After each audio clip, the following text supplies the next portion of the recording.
Puangis tukuikunata, ayurna no canchiwa cangueche, kuna puncha achika huella y kuna kawangapa mi canchi.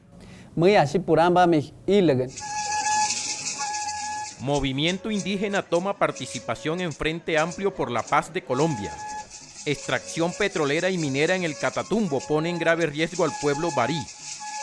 Pueblos originarios trabajan en plan de acción para la protección y atención a mujeres indígenas en situación de desplazamiento.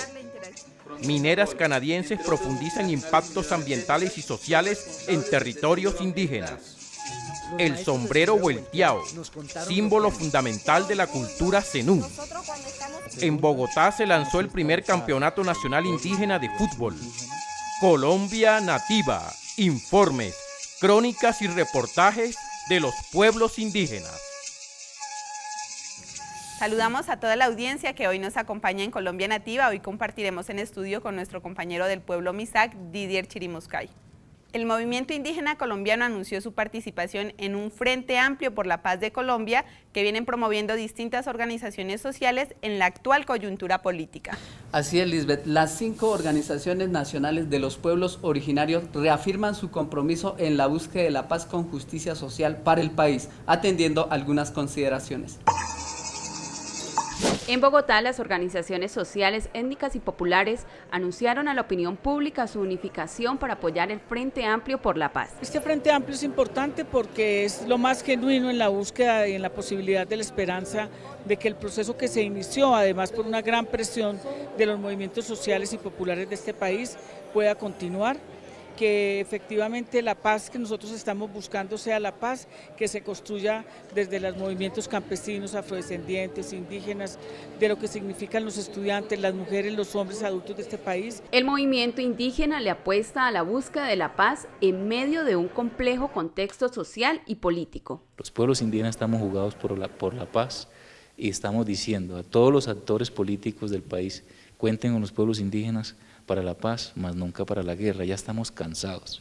500 años de esclavitud, de colonización y 50 años de un conflicto armado en el país, de la cual los indígenas seguimos siendo las mayores afectadas. Adicionalmente, las organizaciones reafirmaron que la terminación del conflicto armado se logra solo a través del diálogo y no con las armas. Consideramos que el único camino posible, que el mejor camino para la paz es la salida política negociada. Cualquier otro camino es la continuidad de la guerra.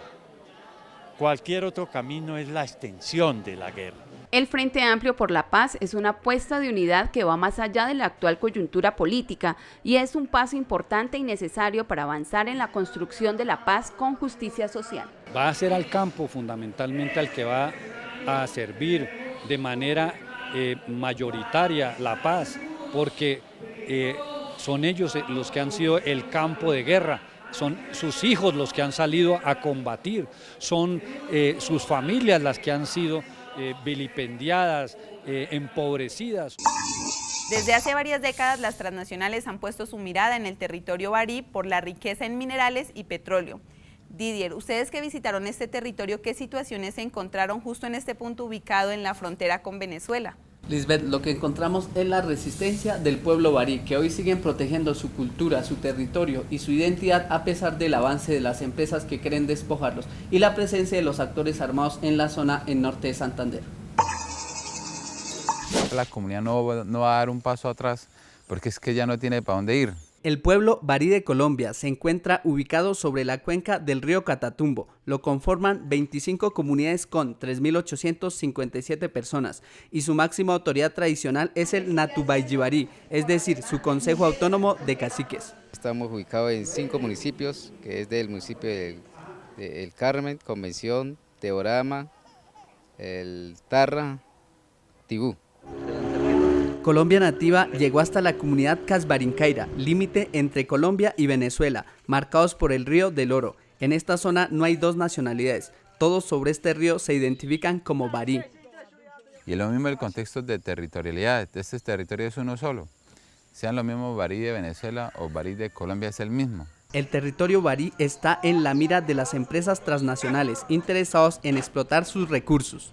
El tema de megaproyectos Eso nos afecta grandes impactos y también nos causa la contaminación y también nos va a afectar la flora, la fauna, la subsistencia del pueblo barí. Contrario a las exigencias del pueblo barí, de manera irregular, el Estado viene favoreciendo a las petroleras. Hay como 7, 8 concesiones que están dadas a la explotación de minería a cielo abierto. Este caso es más especificar en el caso del Pozo Álamo, que era el tema de extracción de petróleo. Es un proceso que también ha sido un proceso que eso la comunidad hizo una demanda y se ganó esa sentencia, que es la sentencia T880 de 2006. Y lo mismo, llámese cualquier proceso de extracción de hidrocarburos. Sí, eso ha preocupado mucho a la comunidad. Sí, en este momento la comunidad está en alerta. El pueblo barí ha denunciado que no ha sido consultado para la implementación de los megaproyectos petroleros y que además ha tenido que soportar una aguda violencia en su contra. También le echamos un llamado, digamos, a los terratenientes y los grandes multinacionales que quieren entrar a nuestro territorio. Que en este territorio indígena barí se enmarque el respeto a la autonomía y a la gobernabilidad del pueblo barí. Entre Venezuela y Colombia, con las imágenes de Walter El Canqui Ariza, con el pueblo barí para Colombia Nativa, Didier Chirimuscay. Lisbeth, en esta semana se reunieron en Bogotá el Consejo Nacional de Mujeres Indígenas. ¿Qué nos puedes contar alrededor de este tema? Sí, Didier, delegadas indígenas de todo el país se reunieron para unificar el plan de acción para la protección y atención de mujeres en situación de desplazamiento o en riesgo de estarlo. Esto de acuerdo a lo planteado por el auto 092 emitido por la Corte Constitucional en el 2008. A 90 fue que llegaron el grupos armados, porque ahí vino el secuestro, matanza, y hubo muchas discriminaciones en el pueblo indígena. Cuando empezaron a asesinar a nuestros compañeros, se desplazó todo dentro del resguardo. En este momento no vive nadie. La situación de violencia y vulnerabilidad que viven las mujeres indígenas en situación de desplazamiento a causa del conflicto armado las congregó para exigir la protección de sus derechos y la implementación del auto 092 de 2008 emitido por la Corte Constitucional. El gobierno ha quedado corto para cumplir con esta sentencia que obliga al Estado a proteger y atender la situación de las mujeres en riesgo de desplazamiento y las que están en desplazamiento forzado por el conflicto armado de hace más de 50 años. Con una misión clara de proponer medidas de protección y atención para las mujeres victimizadas, se delegó a 10 lideresas indígenas para facilitar la interacción entre el nivel local, regional y nacional. Este consejo se ratificó en el 7º Congreso de la UNIC, ¿sí?, para velar por los derechos, el bienestar y muchas problemáticas que atañen a la mujer indígena. Las mismas mujeres han dicho cuáles son las líneas gruesas que se puede implementar y por dónde podemos empezar para que esa implementación sea efectiva para la atención y protección a las mujeres indígenas. La mujer reivindica su espacio cultural desde su quehacer político. Hay mujeres que ya hablan, participan, opinan, deciden. Es una mamá que engendra. Al engendrar también es la que gobierna y la que fortalece en esos momentos la niñez, la juventud. La posición de la mujer es clara frente a la defensa del territorio. Pero nosotros no vamos a desplazar para ninguna parte. Si nosotros decidimos, si nosotros vamos a estar aquí, que nos mate aquí en nuestro territorio. Y si hoy está conmigo, es porque algún día también va a coger un mando para ir a defender nuestros procesos, para ir a defender nuestros territorios. A través de la implementación del auto 092 se anhela caminar en la búsqueda de la paz, que no es más que vivir bien. Que si hay mina sembrada, no podemos ir a cortar unos materiales para hacer artesanía, no puede cortar madera para hacer nuestra casa, no podemos salir al río a pescar, no podemos salir a hacer la cacería para montear, nada. Entonces es como si estuviéramos encarcelados y que no tenemos esa libertad. La lucha nuestra es que dentro de esta implementación quede claro que nosotras queremos una política pública diferencial para mujeres indígenas. Suyaichi, Ñamsa Mongapam Kanchi, Suguiyaykunawa.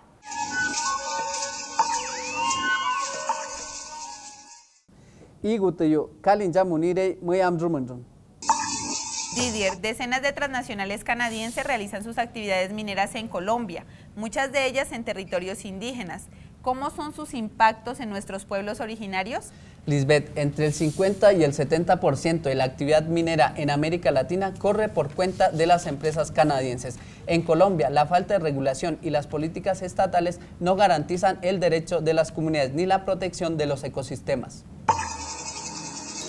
Gran Colombian Gold, Anglo Gold Ashanti, Ecooro, Frontino Gold, entre otras multinacionales mineroenergéticas, son responsables del deterioro ambiental en Colombia, además de la fragmentación del tejido social e incremento del conflicto armado. En el Centro de Memoria, Paz y Reconciliación se realizó la Jornada Nacional frente a la Gran Minería, donde se analizaron las afectaciones causadas por las transnacionales canadienses en América Latina y Colombia.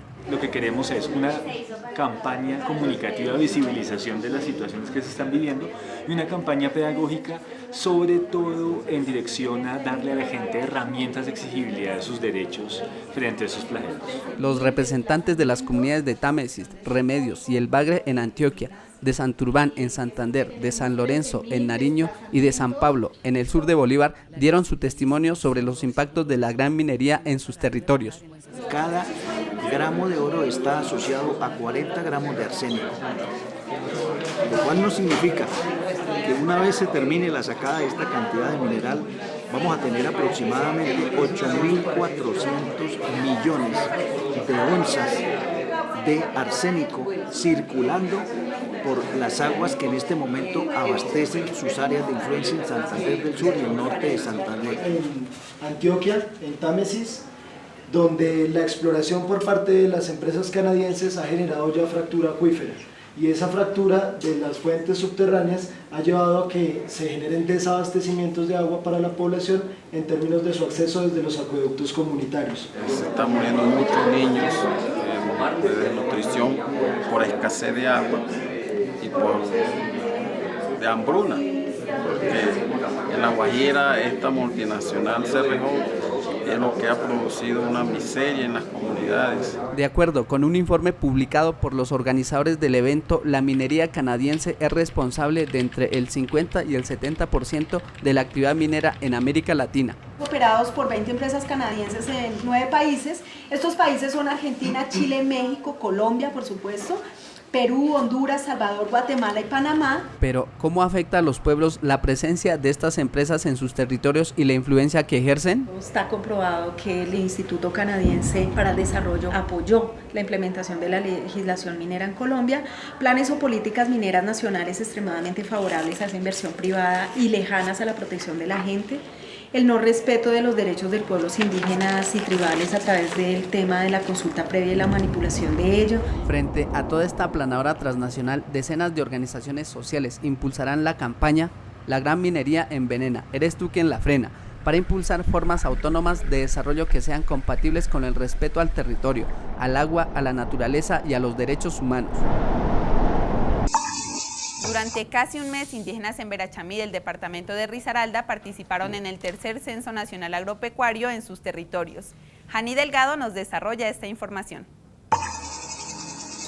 En este momento vamos hacia la vereda Bajo San Juan, nos gastamos de aquí 3 horas caminando. Que nosotros, ¿cómo lo vamos a dejar a las demás personas por fuera? 50 censistas y 14 supervisores indígenas fueron los encargados de recorrer las unidades productivas de Risaralda con el objetivo de recolectar información actualizada sobre la producción agropecuaria que desarrollan los indígenas en Vera de ese departamento. Estamos hablando de 2 parcialidades aquí en el municipio, que son en Verachamí y en Verecarambá. Tienen influencia en todas las veredas. Entonces las comunidades o los comuneros están dispersos en todas las veredas existentes dentro del municipio. Ha sido un poco difícil llegar porque a veces el terreno es diferente, a veces hay un terreno que es plano, otro que es montaña, entonces ha sido un poco difícil poder cubrir las 82 veredas que tenemos dentro del municipio. Risaralda se encuentra en la primera fase del tercer Censo Nacional Agropecuario.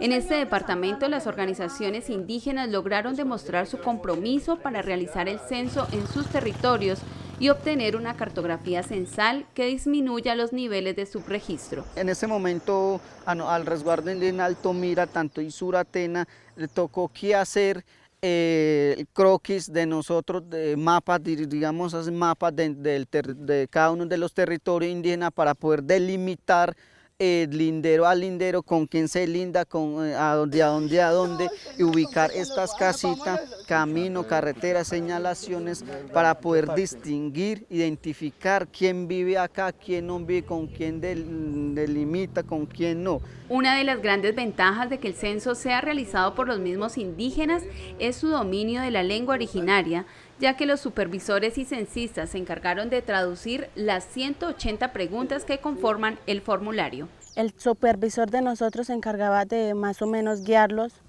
y entonces ya en la lengua de nosotros ellos nos respondían y entonces nosotros ya entendíamos. En Risaralda existen 6 resguardos, 4 parcialidades y un cabildo, pero no se alcanzó una cobertura del 100% en el censo. Para garantizar una mayor cobertura en el resto de territorios indígenas del país, se debe incrementar el personal. Solo así se obtiene una cobertura geográfica y estadística aceptable sobre la situación rural de los pueblos originarios, la cual es indispensable para la formulación de políticas públicas agrarias que los beneficien. Continuamos con Colombia Nativa. La cocina es el espacio por excelencia para el encuentro de los pueblos y para sentir el calor familiar. Allí muchas manos preparan alimentos para compartir colectivamente. En Colombia Nativa, un momento indígena.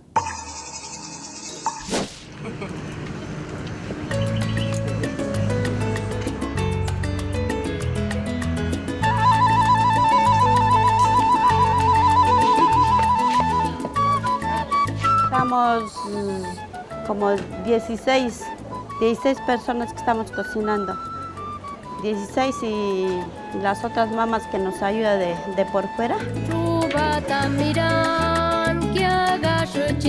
Estamos cocinando como para 1000 personas.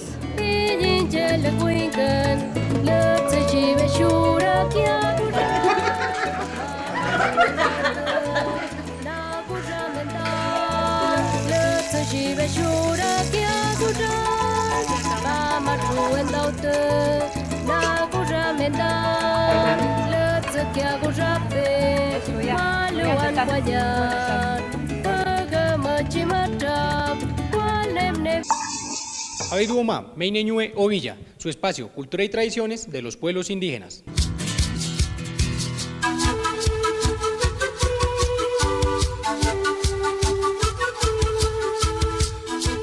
El pasado 20 de mayo se inauguró el primer Campeonato Nacional Indígena de Fútbol, encuentro que contó con la participación de delegados de diferentes instituciones de carácter deportivo y cultural, asimismo líderes y jóvenes indígenas que orgullosamente representaron a nuestros pueblos originarios en este encuentro deportivo.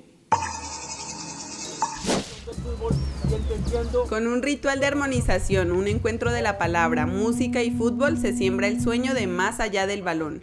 Una apuesta de paz, unidad y resistencia a través del juego entre los jóvenes indígenas.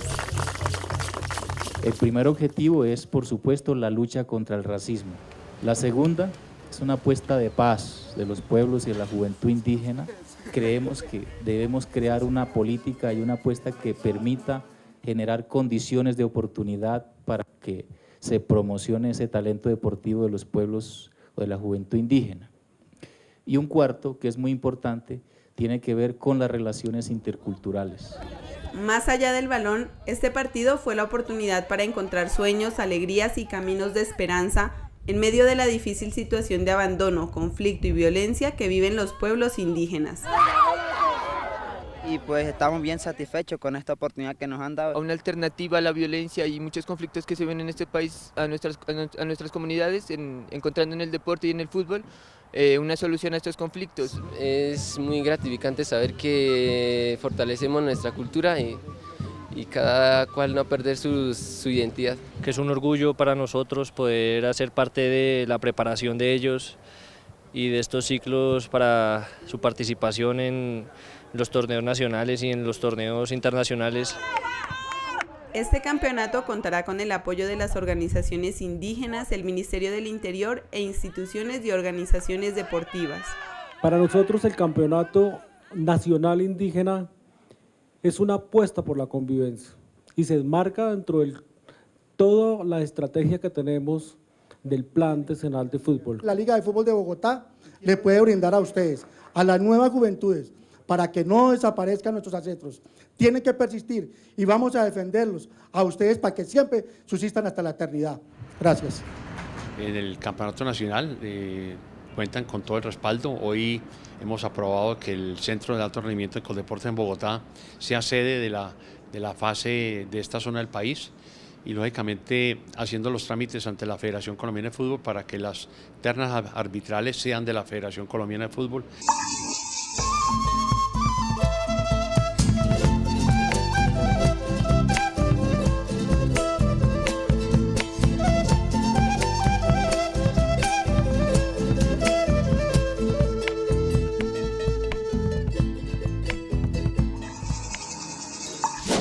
El sombrero volteado es la artesanía más admirada y reconocida del pueblo zenú de los departamentos de Córdoba y Sucre, y a su vez es la fuente principal de empleo en esta región. Desde el municipio de Tuchín, Córdoba, territorio indígena zenú y cuna del sombrero volteado, estuvimos averiguando de este patrimonio cultural de la región. Yo soy heredero porque mis padres eran artesanos, manejaban la fibra de la caña flecha y yo pues me dediqué también a aprender lo que ellos sabían. Porque me di cuenta de que era una importancia saber lo que es la tejeduría del sombrero volteado. Entonces me gustó y me he dedicado toda mi vida a hacer sombreros. Soy el sombrero volteado, fabricado de caña flecha. Soy una cosa bien hecha, con respeto y con cariño. Los maestros del sombrero volteado nos contaron lo que hace única a esta artesanía que define la identidad del pueblo zenú.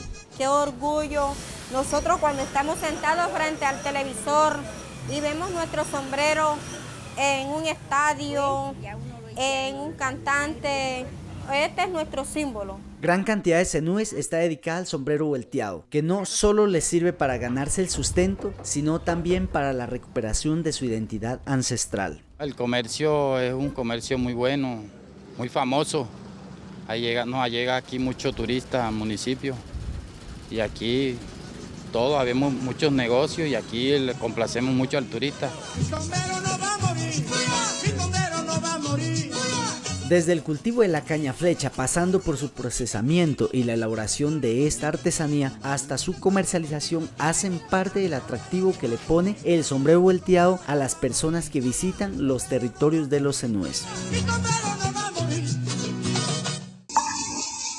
Saludamos a todos los pueblos que anhelan la paz y seguimos en este camino de resistencia. Nos vemos la próxima semana en Colombia Nativa. Informes, crónicas y reportajes de los pueblos indígenas.